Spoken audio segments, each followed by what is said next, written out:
Olá amigos, sejam todos bem-vindos a mais um vídeo aqui do canal Yorozuya de Melo, onde o nosso lema é nunca se limitar, aqui fazemos de tudo.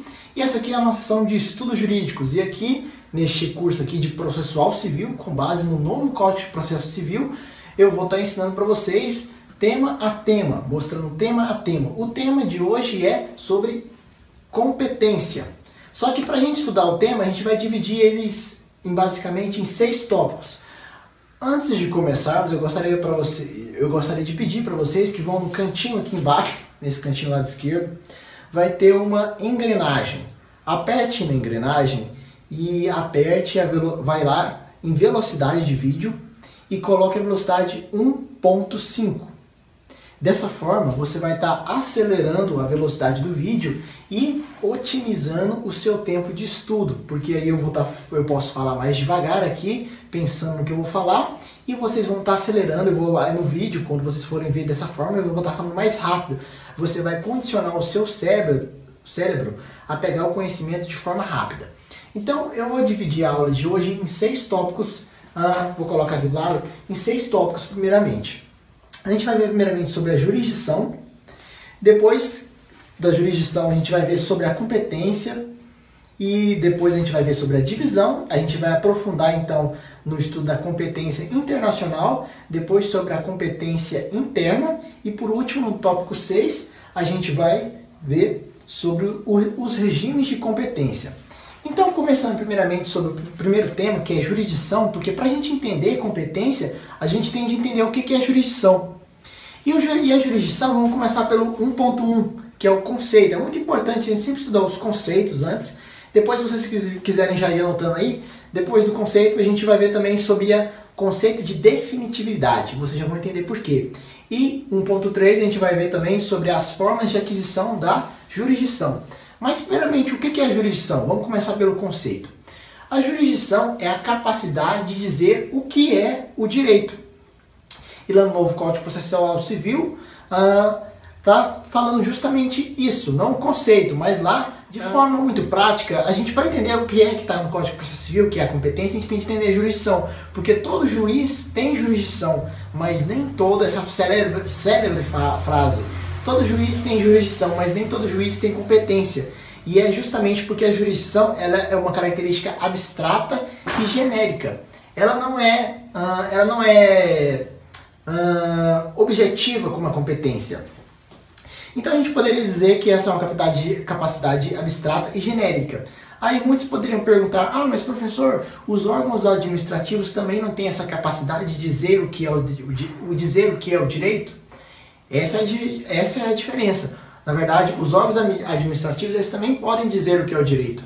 Mas a diferença dos órgãos administrativos para os órgãos judiciais, que vão estar então os juízes, os desembargadores, é que os juízes, os órgãos jurisdicionais podem dizer o que é o direito de forma definitiva. Essa é a diferença, essa palavra, definitiva. E o que é esse conceito de definitividade? Então o conceito seria essa característica, que é uma característica única dos órgãos jurisdicionais, diferentemente dos órgãos administrativos. Porque os órgãos administrativos não vão poder dizer o que é o direito de forma definitiva, eles não vão ter a palavra final. Tem as formas de aquisição, que é aqui o item 1.3, formas de aquisição. Quais são as formas de se adquirir a jurisdição? Podem ser basicamente de 2 formas.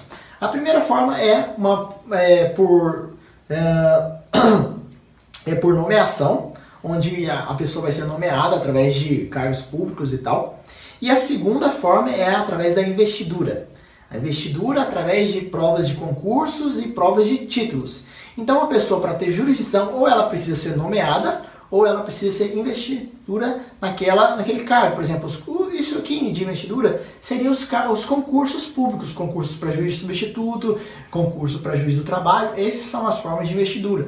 Vai ter, além da prova escrita, da prova oral, vai ter a prova de títulos, que é o histórico, como é que foi, se teve a prova de títulos, são os títulos. Quando você faz uma pós-graduação, um mestrado, isso são considerados como os títulos, para quem não tem esse conhecimento, e passando isso para vocês de forma mais leiga.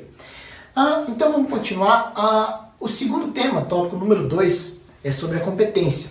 Então vou passar para vocês o conceito de competência. É a capacidade de dizer o que é o direito de forma definitiva. Aí você poderia me perguntar, uai, mas o conceito é igual de jurisdição, dizer o que é o direito de forma definitiva, mas tem uma diferença, aplicada ao caso concreto. Essa que é a diferença entre jurisdição e competência, porque talvez o juiz tenha jurisdição, talvez ele pode dizer o que ele quer dizer, ele tem jurisdição, ele pode dizer o que é direito, mas ele não pode aplicar o que é o direito no caso concreto, porque ele não tem competência. Ou seja, a gente vai estudar um pouquinho mais para frente, quando a gente estiver falando aqui no tópico número 5, sobre a competência interna, existem várias regras de competência. E essas competências elas vão partindo da maior regra para a menor, e vão afunilando. De forma que no final do triângulo, da pirâmide lá embaixo, apenas um juiz vai poder dizer em relação àquela matéria o que é o direito e aplicar ele de forma concreta naquele ato, naquele processo, naquela ação. Então, na verdade, nunca vai ter mais de um juiz para uma ação. Isso não caberia. Por isso que existem as regras de competência. Então, qual que é a diferença também? Outra diferença, então, é que como a jurisdição ela era abstrata e genérica, eu já adiantei isso um pouquinho atrás quando eu falei para vocês, a competência ela não é abstrata. Ela é determinada, ela é certa. Então, esse foi o tópico 2.1, o conceito. Então, vamos ao tópico 2.2, que é a previsão legal. E aonde que estão as regras de competência? Onde que elas estão? Primeiramente, sempre lembre-se disso, em todas as matérias, não apenas em processual civil. Primeira lei maior que vai sair, todas as outras leis, é na Constituição. Muito bem, na Constituição. Então, na Constituição que vai estar as regras de competência. Depois, em segundo lugar, nós vamos ter os tratados internacionais, que o Brasil se fez parte de assinar. Também teremos as leis federais, depois teremos as leis estaduais e por último teremos as constituições estaduais de organização de cada estado. E também temos as súmulas. Lá nas súmulas do STF, do STJ, na Justiça do Trabalho também, lá tem várias regras de competência também que é bom dar uma olhada. O terceiro tema que ficou faltando eu falar para vocês, dando continuidade, é sobre a divisão. E como assim divisão? É porque, na verdade, a competência, no estudo dela, a gente pode dividir ela em dois tipos. Existe a competência internacional, isso foi introduzido no novo CPC. Isso está lá no artigo... Não vou achar o artigo, vou ficar devendo para vocês. Mas para a gente não perder o raciocínio da aula, tem a competência internacional e tem a competência interna. A incompetência interna dentro do Brasil. Uma coisa interessante, competência internacional. Competência internacional. Será que o juiz daqui do Brasil, ele pode ir lá para fora dizer o que é o direito e aplicar o caso concreto? Não, né? Ele não pode. Ele pode dizer o que é o direito, mas ele não pode aplicar no caso lá no exterior. Por quê? Porque ele não vai ter competência. Então, na verdade, a doutrina fala muito sobre esse erro de nomenclatura. Na verdade, o nome certo para se referir a essa competência internacional não seria competência, e sim jurisdição, porque ele pode dizer o que é direito lá fora, mas ele não vai ter competência, porque ele não vai aplicar as leis lá fora. E, em segundo lugar, eu já falei para vocês, teríamos a competência interna, que é a dentro do Brasil, onde vai ter aquelas várias regrinhas que já nós vamos ver. Mas falando primeiramente da competência internacional. Então, tópico 4, competência internacional. Então, tópico 4.1.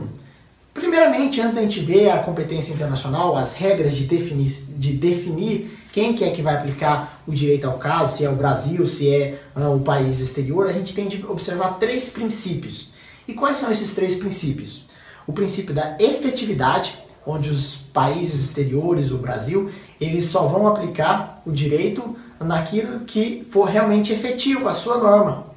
O segundo é o princípio do interesse, onde os países só vão aplicar a sua lei naquilo que eles tiverem interesse. E o terceiro e último é o princípio da submissão, quando os Estados membros eles vão e se submetem à lei para que seja aplicado. Então, eles escolhem o foro por vontade própria, eles se submetem à lei do país para aplicar a lei daquele país. Esse é o terceiro princípio. São 3 princípios principais que vão reger, então, essa competência internacional. Na verdade, lembrando, competência não, jurisdição internacional, porque esse nome competência aplicada ao direito internacional seria um erro de nomenclatura segundo a doutrina. Então, vamos lá, aos critérios de tópico 4.2, os critérios para a competência internacional? A gente poderia dividir então a competência internacional em dois tipos, porque existe a competência exclusiva e a competência concorrente. Como assim? Como assim? A competência exclusiva está estipulada lá no artigo 23 do novo Código Processual Civil. São aqueles casos onde o Brasil, ele fala, ó, eu sou competente, eu que vou julgar esses casos. E aí, lá no artigo 24 do novo Código Processual Civil, o Brasil vai e fala assim, eu sou competente, mas vocês também podem concorrentemente participar, então, julgando. Então, quais são, no primeiro caso, a competência exclusiva são três casos, três principais casos que estão no artigo 23 do novo Código Processual Civil. Quais são eles? O primeiro é quando houver qualquer tipo de sucessão de bens. Houve qualquer tipo de sucessão de bens no Brasil, o Brasil que vai julgar. Independente se a pessoa mora no exterior, a pessoa não é do Brasil, se houve sucessão e a pessoa foi chamada para sucessão, quem vai julgar vai ser o Brasil. O segundo caso é quando houver bens imóveis, transferência de bens imóveis. Está transferindo um bem imóvel para uma pessoa que não é do Brasil. Quem vai julgar? Vai ser o Estado exterior? Não. Vai ser o Brasil, porque lá no artigo 23 o Brasil estipula que ele exclusivamente vai poder julgar. E a lei internacional, a lei do outro país, não vai poder violar isso aqui, porque vai contra a norma. Só se o outro país invadisse o Brasil, tirasse a Constituição para poder violar isso aqui, porque daria aqueles tratados internacionais que um deve respeitar a legislação do outro. Isso já entra um pouquinho de direito internacional mais aprofundado. O terceiro caso é quando houver partilha de bens. Então, citamos um caso, por exemplo, onde a pessoa é casada com um estrangeiro. Então, houve a sucessão de bens. Houve a sucessão de bens. O Brasil vai deixar outro país julgar nesse caso? Não. Ele está falando que ele é competente nesses casos para julgar. Então, esses são os três casos onde o Brasil exclusivamente vai julgar sozinho. Agora, tem 6 casos que é do artigo 24.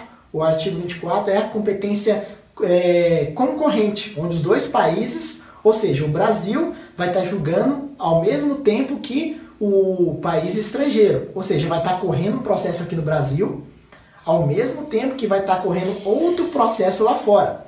Mas já para a gente saber, vai aplicar então aquela lei do Brasil ou aquela lei lá de fora? Já a gente vai ver isso. Mas quais são os 6 casos, então, onde vai ter a competência concorrente?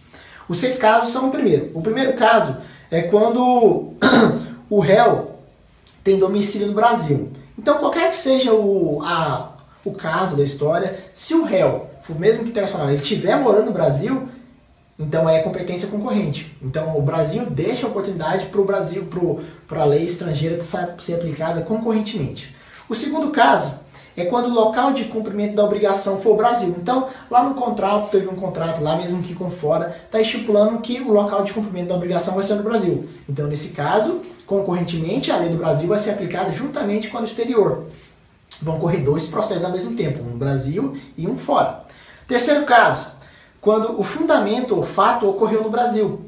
Houve algum caso e aquele fato, aquele fundamento que deu o motivo da ação ocorreu no Brasil. Então, vai ser também competência concorrente. Quarto caso, são ações de alimentos. Quando o alimentante, o credor, for domiciliado no Brasil. Então, tem uma ação de alimentos. O credor, então, o alimentante é uma pessoa de fora. Uma mulher casou com um russo, por exemplo. O russo ainda mora lá, eles se separaram, o russo voltou para lá. Então, a alimentante, quem está recebendo o benefício, a mulher, por exemplo, no caso, ela é brasileira, ela mora no Brasil, então ela é domiciliada no Brasil. Então, nesse caso, o Brasil dá a oportunidade, então, para acontecer a competência concorrente. Quinto caso, relação de consumo, onde o consumidor é brasileiro. Então, eu sou brasileiro, estou comprando, estou exercendo o meu direito de consumo de qualquer caso lá fora. Viajei, estou consumindo alguma coisa lá, comprei uma viagem aqui, fui viajar fora e aconteceu alguma coisa. Quem vai julgar? O Brasil. Mas vai dar a oportunidade concorrentemente, o outro país também está com um processo em ação. E o último caso, foro de eleição. Foro de eleição escolhido pelo Brasil. Ou seja, esse último caso entra naquele terceiro caso que a gente viu agora, dos princípios. o princípio da submissão. Será esse aqui, ó, quando as partes então concordarem que o foro de eleição vai ser o Brasil. Então, nesse caso, são 6 casos, onde o Brasil vai concorrentemente julgar junto com outros países. Então tá, você já sabe quais são os 6 casos. Aí você pensa assim, tá, então tá correndo processo no Brasil e tá correndo processo lá fora. Qual que vai aplicar? Primeira coisa, tem 2 consequências. A primeira coisa é que não tem litispendência. Como a gente sabe no processo civil, está correndo processo no Brasil, eu não posso entrar com outra ação do mesmo jeito, com o mesmo objeto, com as mesmas partes, porque quando for entrar a segunda ação, vai ter litispendência. Então vai ter um impedimento para um dos requisitos da ação prosseguir. Porque não pode, falando em termos leigos, não pode uma ação correr ao mesmo tempo que outra, julgando a mesma coisa. Por exemplo, uma disputa de terra, é a mesma terra, são as mesmas partes. Por que está correndo 2 processos ao mesmo tempo? Então não pode. Mas no direito internacional pode, então não há despendência. Pode correr a mesma ação sobre o mesmo objeto aqui no Brasil e está ocorrendo a mesma lá fora. Segunda coisa, qual que vai valer então? A que transitar primeiro. Então, por exemplo, a gente não sabe que no Brasil aqui vai correr em primeira instância, depois vai ter o recurso, segunda instância, depois vai ter o STF, depois o STJ. Opa, troquei. O STJ, depois o STF. E aí vai transitar em julgado. Lá fora, para a sentença estrangeira ter validade no Brasil, não sei se vocês lembram, mas ela vai precisar ser homologada lá no STJ. Ela vai precisar ser homologada lá no STJ. Então está concorrendo, as duas estão correndo ao mesmo tempo. A do Brasil foi e transitou em julgado. Aí transitou em julgado, aí o cara lá transitou em julgado lá fora. Aí vão ter de vir aqui, ir lá no STJ e homologar. Se chegar lá no STJ e for homologar e aqui já tiver transitado em julgado do Brasil, essa aqui não vai poder entrar. Não vai poder entrar. Agora se essa aqui está transitando e essa aqui transitou em julgado, foi lá, homologou primeiro. Homologou primeiro no STJ antes desse aqui transitar. Então aí o que vai valer foi a de fora, a sentença estrangeira. Então aqui primeiro transitar em julgado, sendo que a do exterior tem de transitar em julgado e ser homologado no STJ, aí sim é que vai valer. Eu vou deixar aqui um copinho d'água na próxima vez. Mas continuando, o quinto tema da aula de hoje é a competência interna. Então vocês lembram aqueles casinhos que eu falei para vocês no começo da aula, que então vai existir várias regras de competência para saber quem que é o juiz que vai julgar aquela ação? Então começa da lei maior, assim, vamos começar assim, começa da competência maior, que existem quatro critérios basicamente, acho que é 4,5 na verdade, vocês vão ver o quinto é um pouquinho diferente. O primeiro critério é o critério da hierarquia. Então podem anotar aí, o primeiro critério é o critério da hierarquia. O critério da hierarquia seria da seguinte forma. Então, aqui em critérios, a primeira coisa que você deve se perguntar é quem vai julgar aquela ação? Quem é o responsável por julgar aquela ação? Então aqui no critério da hierarquia a gente vai jogar primeiramente lá em cima. É o STF? É o STJ? A gente vai descendo. É o STJ? É o Tribunal de Justiça? Isso no caso da Justiça Comum. Se for lá na Justiça do Trabalho, é o TRF? É o TST? É o TR? Tribunal Federal. Não é eles. Então a gente já tem uma consequência. São os órgãos superiores. Eu falo isso em relação a todos os órgãos superiores. Não são os órgãos superiores, então a gente tem uma consequência. Então essa ação aqui é de primeira instância. Quem vai julgar vai ser um juiz de primeiro grau. Essa é a primeira consequência. Então, esse é o critério da hierarquia, chamado de critério da hierarquia ou critério fundacional. Segundo critério da materialidade, tópico 5.2, critério da materialidade. Aqui a gente vai ver quem que é a matéria competente, a gente já sabe que a matéria vai ser de primeiro grau. Agora, é da justiça eleitoral? Não? Então a gente desce. É da justiça do trabalho? Não? É da justiça federal? Não? Então não é nenhuma dessas três. Então vai ser da justiça residual, que é a justiça comum, justiça estadual. Então vou passar os artigos para vocês também. A justiça eleitoral está lá no 121 da Constituição Federal, a justiça do trabalho está no 114 da Constituição Federal e a justiça do federal está no 109. Tá certo? Tá certo, 109. Eu costumo trocar o trabalho com a federal. E por fim temos a justiça estadual. Então tá, não é de nenhuma daquelas três, vai ser Justiça Estadual. E olha só, ficando rouco. Agora, tópico 5.3, que é o tópico do critério valorativo. No critério valorativo é observado o valor da ação. Aqueles negócios de salário mínimo, 40 salários mínimos, se é mais, se é baixo. É aqui que vai estipular se vai ser os juizados especiais, o GCRIM, GEFT. Então, nesses casos aqui, vai determinar o juízo de acordo com o valor daquela ação. O tópico 5.4 é o critério da territorialidade. Vai ser a comarca que vai ser definida, por exemplo, a comarca de Brasília, a comarca daqui da minha cidade, Goiânia. Então, é o critério que vai levar em consideração o território daquela ação, onde que vai entrar. E é claro que no novo Código Processual Civil existem várias particularidades. Existem várias particularidades lá em relação ao foro de eleição, quanto que é o foro do réu, quanto que é o foro do autor, mas isso a gente vai deixar para uma aula mais aprofundada. E vamos lá, a gente passou pelos 4 critérios, passou pelo critério hierárquico, passou pelo critério da materialidade, pelo critério valorativo, pelo critério territorial. Chegou aqui no critério territorial, ainda tem 2 juízes. Quem que é que vai julgar essa ação? Juiz A ou juiz B? Aí a gente vai ir pelo o que é chamado de distribuição. A causa vai ser distribuída lá no fórum e aí vai para um dos juízes primeiro. O que receber primeiro vai se tornar prevento. O que ele vai se tornar prevento? Ele vai ser prevento e ele vai atrair todas as ações acessórias que venham a vir naquele processo. Ele vai se tornar prevento. Então ele que vai ter de julgar aquela matéria. Esse é o critério da prevenção. É o último critério para estabelecer quem que é o juiz que vai julgar aquela ação. Então essas são aquelas regras de competência que vão afulinando para a gente saber qual vai ser o único juiz que vai julgar aquela ação. Vamos ao último tema do tópico da aula de hoje, que a minha voz já está morrendo, que é o regime de competência, galera. Regime de competência a gente tem que saber 2 coisas. Tem a competência absoluta e tem a competência relativa. Competência absoluta é dada principalmente pelos 2 critérios que nós vimos anteriormente, o critério da hierarquia e o critério da materialidade, sendo que se houver o desrespeito da hierarquia ou da matéria, é competência absoluta, é nulidade absoluta, os atos são todos desfeitos. Uma coisa importante também é que o juiz deve se declarar de ofício que ele é incompetente para julgar aquela matéria. E temos também a competência relativa. A competência relativa vai ser dada primeiramente pelo... É uma regra geral, não é sempre. Eu já vou falar por quê.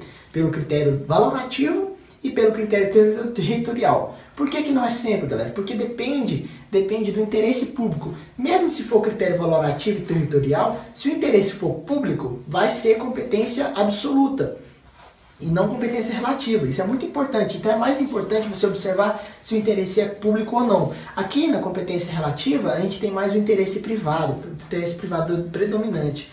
Agora, se o interesse for público, então não vai ser competência relativa, vai ser competência absoluta. A competência absoluta está lá no artigo 64 do Código Processual Civil. A competência relativa está no artigo 65, então é bom vocês darem uma lida. Uma coisa que acontecia antigamente era em relação ao momento de falar daquela incompetência. Então agora mudou, pessoal. Tanto a competência... É porque antigamente havia o chamado de exceção de incompetência. Então acabou com essa exceção de incompetência. Agora sempre vai ser arguido em sede preliminar na resposta à acusação, na resposta. O réu vai ter de arguir isso em sede preliminar. Ele vai começar lá a petição e vai abrir um teminha. Preliminarmente, da competência irrelativa do juízo. Da competência absoluta do juízo. Lembrando que a competência absoluta, ela deve ser declarada de ofício pelo juiz. Ela também não se prolonga no tempo, por exemplo, mesmo se for acontecer lá na frente, os atos vão ser nulos. Na competência relativa, se não for arguida no tempo necessário, no tempo que foi estipulado pelo nosso código para acontecer a arguição daquela incompetência, lembre-se disso, vai acontecer a derrogação, vai acontecer a derrogabilidade, vai acontecer a derrogação e o juiz mau vai se tornar o juiz bom. Então era mais isso que eu tinha para passar para vocês, pessoal. A minha garganta já morreu por hoje. Espero que tenham gostado dessa videoaula aqui de Código Processual Civil. Espero que vocês tenham aprendido bastante, porque eu aprendi bastante ensinando para vocês. É isso aí, nunca se limitem e até o nosso próximo vídeo aqui no canal Yorosui de Melo. Onde que vai entrar? E é claro que lá aqui no novo Código Processual Civil existem várias particularidades. Existem várias particularidades lá em relação ao foro de eleição, quanto que é o foro do réu, quanto que é o foro do autor, mas isso a gente vai deixar para uma aula mais aprofundada.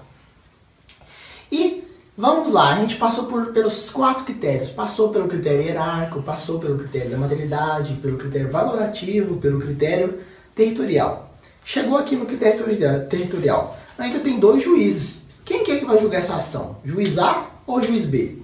Aí a gente vai ir pelo o que é chamado de distribuição. A causa vai ser distribuída lá no fórum e aí vai para um dos juízes primeiro. O que receber primeiro vai se tornar prevento. O que ele vai se tornar prevento? Ele vai ser prevento e ele vai atrair todas as ações acessórias que venham a vir naquele processo. Ele vai se tornar prevento. Então ele que vai ter de julgar aquela matéria. Esse é o critério da prevenção. É o último critério para estabelecer quem que é o juiz que vai julgar aquela ação. Então essas são aquelas regras de competência que vão afulinando para a gente saber qual vai ser o único juiz que vai julgar aquela ação.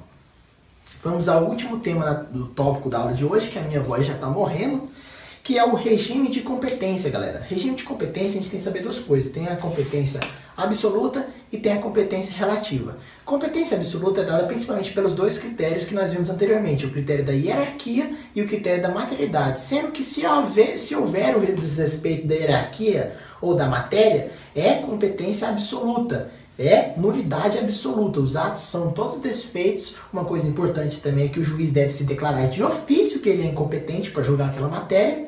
E temos também a competência relativa. A competência relativa vai ser dada primeiramente é uma regra geral, não é sempre. Já vou falar por quê.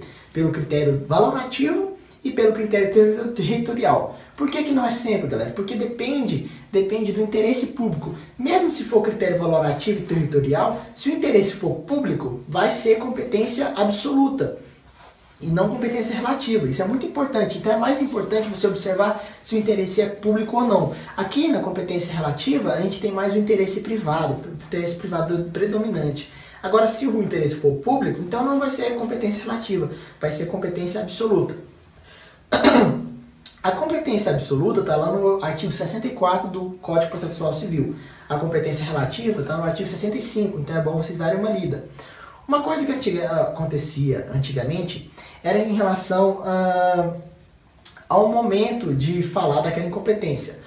Então agora mudou, pessoal. Tanto a competência... porque antigamente havia o chamado de exceção de incompetência. Então acabou com essa exceção de incompetência. Agora sempre vai ser arguido em sede preliminar na resposta à acusação, na resposta. O réu vai ter de arguir isso em sede preliminar. Ele vai começar lá a petição e vai abrir um teminha. Preliminarmente da competência em relativa do juízo. Da competência absoluta do juízo. Lembrando que a competência absoluta ela deve ser declarada de ofício pelo juiz. Ela também não se prolonga no tempo, por exemplo, mesmo se for acontecer lá na frente, os atos vão ser nulos.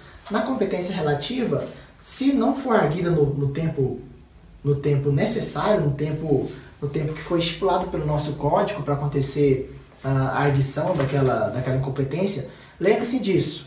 Vai acontecer a derrogação, vai acontecer a derrogabilidade, vai acontecer a derrogação e o juiz mau vai se tornar o juiz bom. Então era mais isso que eu tinha para passar para vocês, pessoal. A minha garganta já morreu por hoje. Espero que tenham gostado dessa videoaula aqui de Código Processual Civil. Espero que vocês tenham aprendido bastante, porque eu aprendi bastante ensinando para vocês. É isso aí, nunca se limitem e até o nosso próximo vídeo aqui no canal Yorosui de Melo. Onde que vai entrar? E é claro que lá aqui no novo Código Processual Civil existem várias particularidades. Existem várias particularidades lá em relação ao foro de eleição, quanto que é o foro do réu, quanto que é o foro do autor, mas isso a gente vai deixar para uma aula mais aprofundada. E vamos lá, a gente passou pelos 4 critérios, passou pelo critério hierárquico, passou pelo critério da materialidade, pelo critério valorativo, pelo critério territorial. Chegou aqui no critério territorial, ainda tem 2 juízes. Quem que é que vai julgar essa ação? Juiz A ou juiz B? Aí a gente vai ir pelo o que é chamado de distribuição. A causa vai ser distribuída lá no fórum e aí vai para um dos juízes primeiro. O que receber primeiro vai se tornar prevento. O que ele vai se tornar prevento? Ele vai ser prevento e ele vai atrair todas as ações acessórias que venham a vir naquele processo. Ele vai se tornar prevento. Então ele que vai ter de julgar aquela matéria. Esse é o critério da prevenção. É o último critério para estabelecer quem que é o juiz que vai julgar aquela ação. Então essas são aquelas regras de competência que vão afulinando para a gente saber qual vai ser o único juiz que vai julgar aquela ação.